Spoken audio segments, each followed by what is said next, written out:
नमस्ते मित्रों। आज ये पेगासस विषय पर आईटी मंत्री अश्विनी जी ने लोकसभा में एक विस्तारित वक्तव्य दिया है।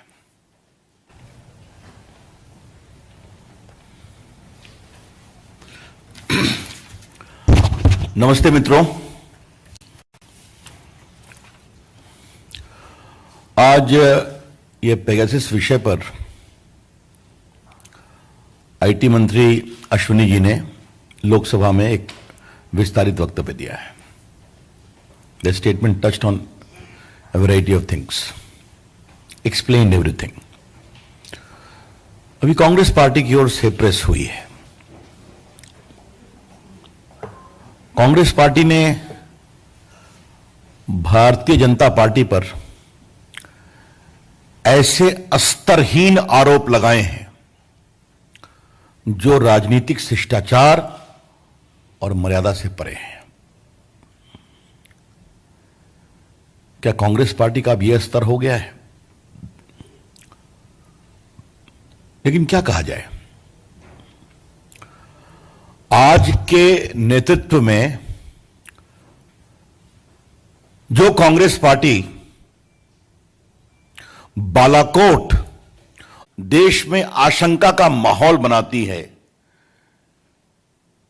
जबकि पूरी दुनिया ने इस बात को स्वीकार किया कि भारतीय सेनाओं ने नरेंद्र मोदी की अगुवाई में एक प्रभावी प्रदर्शन किया, उससे और क्या उम्मीद की जाए।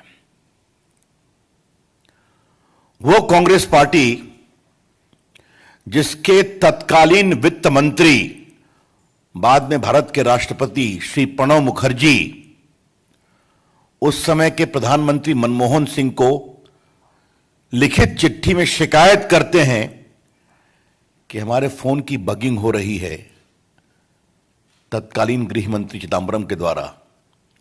उस कांग्रेस पार्टी से क्या उम्मीद की जाए? वो कांग्रेस पार्टी जिसका इतिहास रहा है कि हरियाणा के 2 सिपाही स्वर्गीय चंद्रशेखर जी की सरकार में राजीव गांधी के आसपास देखे गए तो चंद्रशेखर जी की सरकार कांग्रेस जी गिरा दी। बाकी तो 2013 में खबरें छपी हैं कि हजारों लोगों का फोन टैप होता था, आरटीआई की क्वेरी भी है, बगिंग होती थी। भारतीय जनता पार्टी कांग्रेस पार्टी के सारे आरोपों को सिरे से खारिज करती है। यह शर्मनाक, मर्यादा विहीन और भारत की राजनीतिक स्तर में एक नई गिरावट है। The BJP strongly refutes, condemns the baseless and bereft of political propriety comments leveled by Congress against the BJP. This is a new low in the political discourse of a party which has ruled India for more than 50 years. लेकिन जिस तरह के नेताओं की टिप्पणियां होती हैं, जिस तरह की वो स्तरहीन बातें करते हैं, तो आज के अवसर पर हम उनसे क्या अपेक्षा करें? देश सब देख रहा है और समझ रहा है। मित्रों, जो पेगासस की कहानी है, इसका संकेत आईटी मंत्री वैष्णव जी ने दिया था। यह सारी कहानी मॉनसून सत्र के पहले ही क्यों शुरू होती है? क्या कुछ लोग ये योजनाबद्ध तरीके से लगे हुए थे कि यह कहानी मॉनसून सत्र के पहले ही फोड़नी है ताकि देश में एक नया माहौल बनाया जाए? मैं कुछ सवाल खड़े करना चाहता हूं। एक संस्था का नाम आया है वायर। मैं किसी की आलोचना नहीं करता, वो है अपनी जगह पर, लेकिन क्या ऐसा सच्चाई नहीं कि उनके द्वारा बहुत सी कहानियां गलत पाई गई? एक जज को लेकर कहानी बनाई गई थी, आपको याद होगा। महाराष्ट्र के जज थे, उनकी डेथ को लेकर सुप्रीम कोर्ट ने भी उस पर टिप्पणी की, वो पूरी कहानी झूठी थी। 2 राउंड उस पर लिटिगेशन हुआ था। उनकी और सारी चीजें क्या है आपको मालूम है। एमनेस्टी क्या है? एमनेस्टी का कई मामलों में भारत विरोधी एजेंडा रहा है या नहीं रहा है? Can we deny that bodies like Amnesty had a declared anti India agenda in many ways? और जब उनसे एक सवाल पूछा गया, कृपया करके आपका इंडिया का फंडिंग पैटर्न क्या है फॉरेन का, बताइए, तो भारत से विड्रॉ कर गए वो। ये सच्चाई है कि नहीं है? कि जब उनसे कहा गया कि आपका जो भारत में फंडिंग है विदेश से आता है, कृपया करके उसकी कहानी आप कानून की प्रक्रियाओं के अनुसार बताइए, तो कहे we find it difficult to work in India. अब कुछ चीजों को समझना और जानना जरूरी है। इस पूरी कहानी में एक एविडेंस नहीं आया है जो भारत सरकार को इससे लिंक करता है या बीजेपी को इससे लिंक करता है। Not a shred of evidence has come that in this entire Pegasus story there is any linkage of the government or the Bharatiya Janata Party.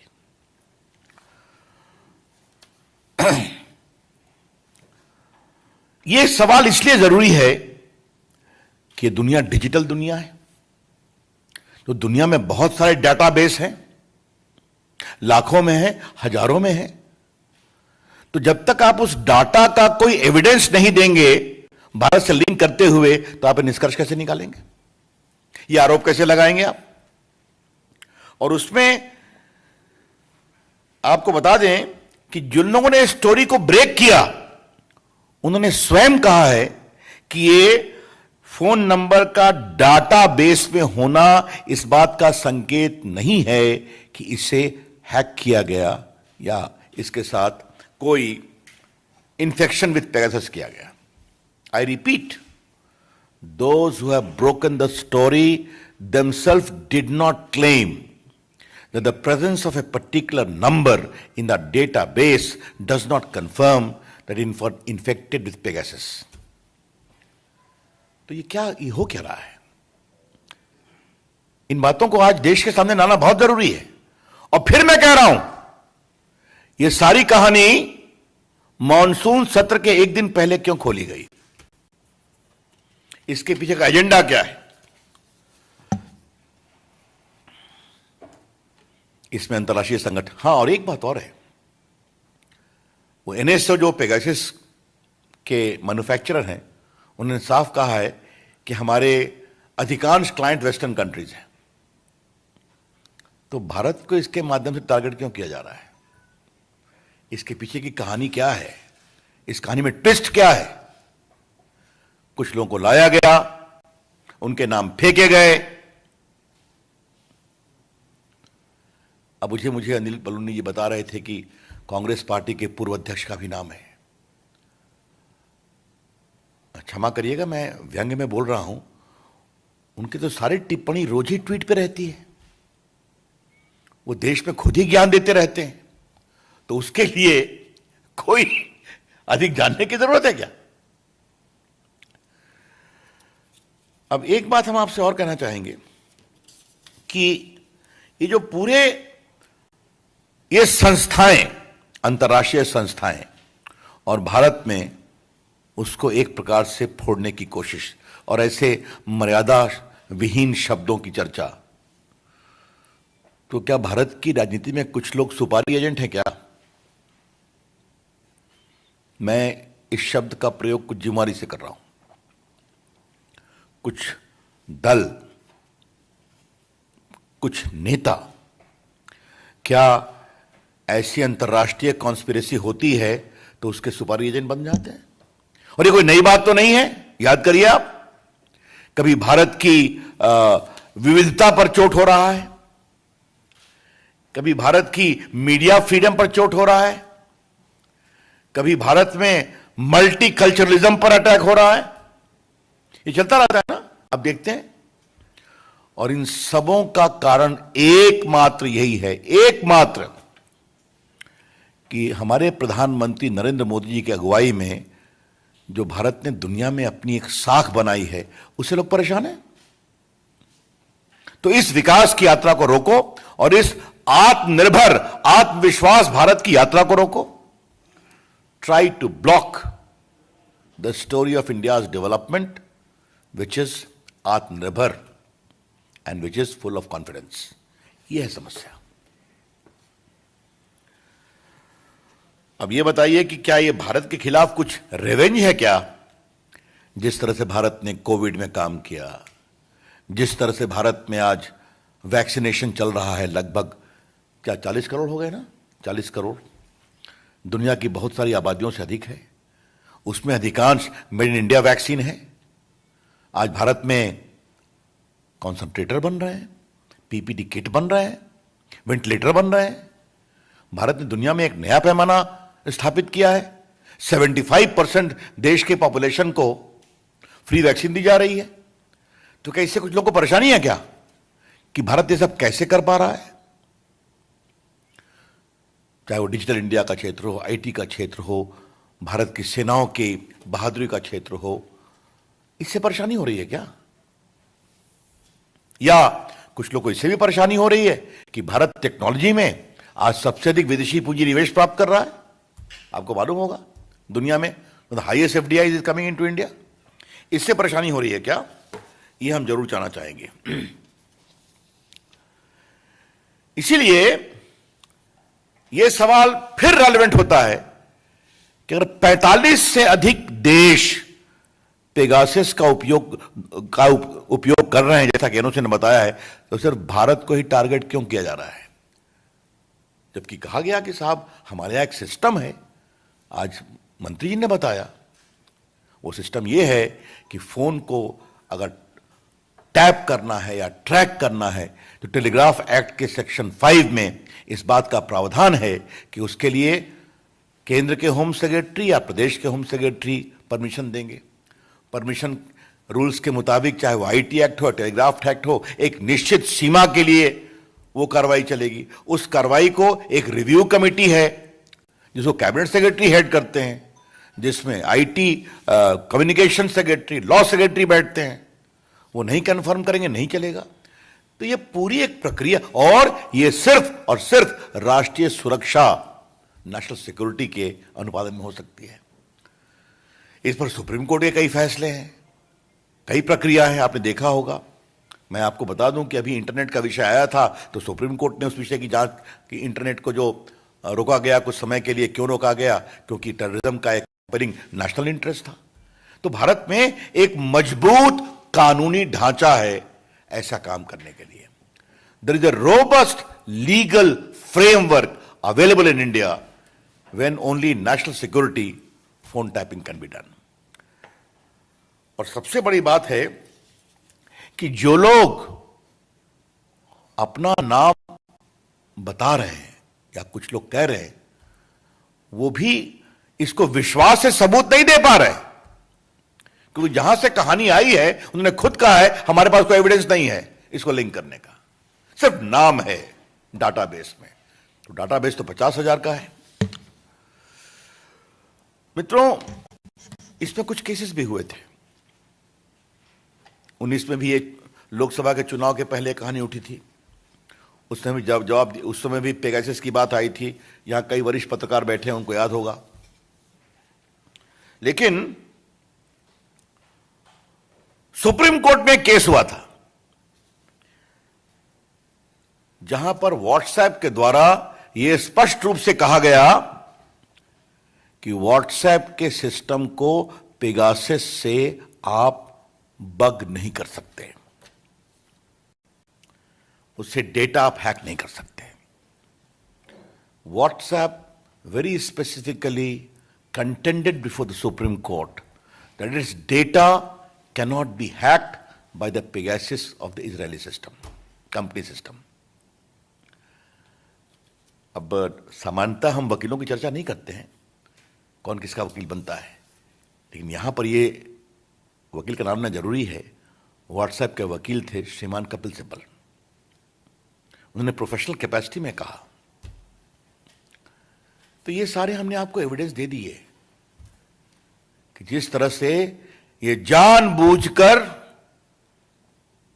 Monsoon सत्र के समय सदन को डिसरप्ट करने और देश में बेबुनियाद एजेंडा खड़ा करने की कोशिश है। और इसका एक कारण है। इसका कारण है कि कांग्रेस पार्टी सिमट रही है, कांग्रेस पार्टी हार रही है। पंजाब में क्या ड्रामा चल रहा है कांग्रेस पार्टी में, रोज आपको टीवी को दिखा रहे हैं। अब तो राजस्थान में भी कांग्रेस के नेता ही आरोप लगा रहे हैं अपने मुख्यमंत्री पर कि हमारा फोन टैप हो रहा है। ये भी आप देख रहे हैं। वहां उनके झगड़े सुलझ नहीं रहे हैं, वहां उनकी स्थिति और परेशानी में हो रही है। उत्तर प्रदेश में अभी जितने चुनाव हुए, कांग्रेस पार्टी का क्या हुआ स्थानीय निकाय के चुनाव में, उस पर चर्चा भी नहीं करने की जरूरत है। तो जब ये सब चला तो एक नया फ्रंट खोलो, ये है पूरी कहानी। तो इसकी हम जबरदस्त रूप से निंदा करते हैं। एक बात मुझे और कहनी है, वो अंतिम बात मुझे यह है कि कई नई नई कहानियां आती हैं। अब मुझे बताया गया है कि कल कोई एक नया चैनल है जिस चैनल से कांग्रेस पार्टी को बहुत प्रेम है। ये सब हम आपको बताएंगे आस्ते आस्ते। हमको ये भी मालूम हुआ है कि उनके यहां करोड़ों का फंड विदेश से आता है, जिसमें कुछ चाइना के भी फंड हैं, और उनके द्वारा बहुत चीजें कैंपेन की जाती हैं। तो क्या ये सब कोई एक संदेहास्पद परिस्थिति है क्या? तो पिक्चर अभी बाकी है दोस्त। हाँ, ये कहानी चलने दीजिए, जितनी कहानी आएगी हम बताएंगे। मित्रों, I think I have already explain everything. Open two questions. Yatindra TV 18। Sir, आप पर और आपकी प्रेस कॉन्फ्रेंस पर कांग्रेस नेता रणदीप सुरजेवाला ने कमेंट किया, टारगेट किया है कि खिसियानी बिल्ली खंबा लौट रही है और आपको मंत्रिमंडल से हटा दिया है। तो आप इस तरह से अपनी जेब मिटा रहे हैं और इस तरह के आरोप लगा रहे हैं, और कहीं आपका ही फोन ना निकल आए। सुरजेवाला ने डायरेक्ट आपके ऊपर टारगेट किया। देखिए, ये मैं फिर कहूंगा, यहां मैं भाजपा के कार्यकर्ता के रूप में बात कर रहा हूं। अगर मेरे द्वारा दिए गए दलील और तर्क पर उनका यही उत्तर है तो मैं कहूंगा भगवान भला करे। Ravikant, news nation. Sir, Congress party इस मामले को संसद में उठा रही है। आपने कहा कि कोई ठोस सबूत नहीं है इस पूरे मामले में, बावजूद इसके जेपीसी की मांग की जा रही है कि इस पूरे मामले की जेपीसी से जांच होनी चाहिए। फिर मैं कह रहा हूं, बहस से क्यों भाग रहे हैं वो? आज तो सुबह से उन्होंने हाउस को डिसरप्ट किया ना। बहस करें, दूध का दूध पानी का पानी हो जाएगा। सरकार भी बोलती है, हम लोग भी बोलते हैं वहां पर। बहस से क्यों भाग रहे हैं? तो हर चीज में जेपीसी, पहले कुछ आधार बताएंगे आप। हमें भी कांग्रेस पार्टी से संसद में बहुत सवाल पूछने हैं। हाँ, आमोद राय, टीवी 9। सर, सुरजेवाला ने कहा है कि इसमें गृह मंत्री और गृह मंत्रालय का सीधा सीधा वास्ता बनता है, इसलिए उनको बने रहने का हक नहीं है, उनको इस्तीफा ले लेना चाहिए। प्रधानमंत्री की भी कहा। अब इस तरह की ये बिल्कुल बेबुनियाद तर्क है, हताशा भरा तर्क है। अभी तक वो कोई तर्कयुक्त दलील नहीं दे पाए। मैं आपसे एक सवाल पूछूं राय जी, जिस शब्दों का प्रयोग उन्होंने मेरी पार्टी के लिए किया है, ये क्या है? मैं इसको दोहराऊंगा नहीं। और हमारे पास भी कांग्रेस पार्टी को बताने के लिए बहुत सारे शब्द हैं, लेकिन हम अपनी राजनीतिक मर्यादा का दुरुपयोग नहीं करेंगे, हम को तोड़ेंगे नहीं। Devendra Parashar, India TV. Sir, क्योंकि आप खुद आईटी मिनिस्टर भी हैं और बहुत स्पष्टवादी तरीके से सब कुछ कह रहे हैं, तो उसी अंदाज में जवाब ये जानना चाहेंगे, क्या आपकी पार्टी की सरकार पेगासस का इस्तेमाल करती है या नहीं? देखिए, मैं आपसे बिल्कुल कहता हूं, स्पष्ट रूप से कह रहा हूं, आज सदन में स्वयं मंत्री जी ने कह दिया है, इफेक्टिवली कहा है। नहीं, इस यूज के बारे में कहा है। नहीं, हमने ये कभी नहीं कहा कि हम करते हैं इसको, बिल्कुल नहीं। ये क्या मतलब है इसका? जब हमारा पूरा एक सिस्टम है, इस फोन के टैपिंग का लीगल फ्रेमवर्क है, तो हम उसका कोई उल्लंघन नहीं करते, इसका कोई मतलब नहीं है। हाँ। निशांत। सर, कांग्रेस पार्टी ने जब हमने ये पूछा कि सदन में जब सरकार चर्चा चाहती है, तो कांग्रेस पार्टी ने ये कहा है कि अगर इस तरह की बात उठी है तो जांच हो जाए, अगर जासूसी का मामला है तो भी जांच हो जाए, और अगर किसी बाहर के देश के द्वारा जासूसी की गई है तो ये नेशनल सिक्योरिटी का इशू है, इसीलिए इंक्वायरी होनी चाहिए। ऐसा है, मैं फिर कह रहा हूं, आपके आरोप में कोई वजन तो होना चाहिए। पहले बहस में तो आइए, बहस में आपकी हम तर्कों तो सुने कि आपके पास क्या प्रमाण है। सरकार ने जवाब दिया ही है ना। हाँ? नीरज पांडे। सरकार ने स्पष्ट कहा है कि हमारा जो फोन को के बारे में जो हम सुपरवाइज करते हैं, उसका एक लीगल फ्रेमवर्क है, उसका हम पालन करते हैं। जब तक आप कुछ ऐसा नहीं बताएंगे कि इसका विरोध करके किया, और सबसे बड़ी बात है, जिस कंपनी का पेगासिस है उसने इसको डिनाई किया है। इसका यह उत्तर आपके लिए भी पर्याप्त है कि उस कंपनी ने डिफेमेशन की भी धमकी दी है कुछ लोगों के खिलाफ, ये भी देखा होगा आपने। हाँ, रवि जी, फोन टैप मामले में जितने नाम आए हैं, बहुत सारे नाम वो हैं जो हमेशा अपने ट्वीट के माध्यम से या खबरों के माध्यम से या अपनी बयानबाजी के माध्यम से सरकार को घेरते रहे। क्या आपको लगता है कि उन लोगों को सेव करने के लिए इस तरह का प्लान में इस तरह की खबर पब्लिश कराई गई है या टारगेट किया गया सरकार को? देखिए, मेरा सिर्फ कहना है कि ट्वीटिंग से कोई हमारी सरकार को घेर नहीं सकता। हर व्यक्ति अपना फेसबुक लिखे, ट्वीट करे, अपनी बात कहे, हमें क्या फर्क पड़ता है। आलोचना का अधिकार भी है, लेकिन आपको आपकी राजनीतिक साख कितनी है तो देश की जनता तय करेगी ना चुनाव में ना। हाँ, इसलिए उसका कोई मतलब नहीं है। मोटी बात यह है कि एक बहुत गंभीर संशय भरा सवाल उठ रहा है कि ये सारे सवाल तभी क्यों उठते हैं जब देश में कुछ महत्वपूर्ण घटना होती है। और आज मैं आपको लिंक करता हूं, सुनिए आप, और इसको मैं बहुत गंभीरता से कह रहा हूं। अमेरिका के राष्ट्रपति प्रेसिडेंट ट्रंप आ रहे थे तो राइट को भड़काया गया, आपने देखा होगा, सीए को लेकर। 2019 का चुनाव हो रहा था तो पेगासस की कहानी चलाई गई। आज लोकसभा का सत्र शुरू होने वाला है तो एक दिन पहले इसको फोड़ा गया। और जब कांग्रेस पार्टी की हालत बहुत खराब है, क्या पंजाब, क्या राजस्थान, क्या यूपी के निकायों के चुनाव का रिजल्ट, तब फिर ये छोड़ा गया, निकाला गया। तो इसके पहले इसके कारण कुछ ना कुछ, और उसमें कई पत्रकारों का जो नाम की चर्चा होती है, उनके पूर्व के संबंध किससे क्या हैं, ये भी मालूम है। Himanshu, Republic TV. सर, दो सवाल है। छोटा सवाल ये है, रणदीप सुरजेवाला ने ये भी आरोप लगाया कि एनएसओ को लेकर आपने बोला था कि नोटिस जारी करेंगे, लेकिन आज जो मंत्री जी ने बोला, उन्होंने कहा कि इस तरीके का नोटिस जारी नहीं करेंगे। तो वो कह रहे हैं कि झूठ कौन बोल रहा, आप बोल रहे हैं या बोल रहे हैं? अब ये सब मैं यहां सुरजेवाला का उत्तर देने के लिए नहीं बैठा हूं। सर की इतनी बड़ी चीज हुई है, सुरजेवाला हर बात सही बोलते हैं, क्या बोलते हैं, क्या मतलब है इसका? चलिए। हाँ, आपने बोला कि बीजेपी के ऊपर इतना आरोप लगा, तमाम सरकार के ऊपर आरोप लगा, तो क्या आपकी तरफ से, सरकार की तरफ से या बीजेपी की तरफ से कोई एफआईआर दर्ज की जाएगी, कोई कानूनी कार्रवाई की जाएगी इस तरीके की? अब ये देखना पड़ेगा, ये आगे देखना पड़ेगा।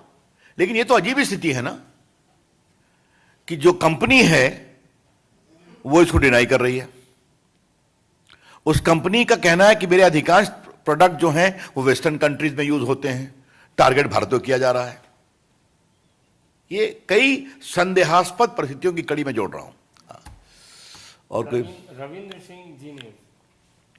सर, 2-3 दिन ये रिपोर्ट कल आई है, पब्लिश हुई, चारों जो आ रहा है, लेकिन 3 दिन पहले राहुल गांधी ने एक ट्वीट किया था कि आप अपने मोबाइल में क्या देखते हैं, क्या पढ़ते हैं।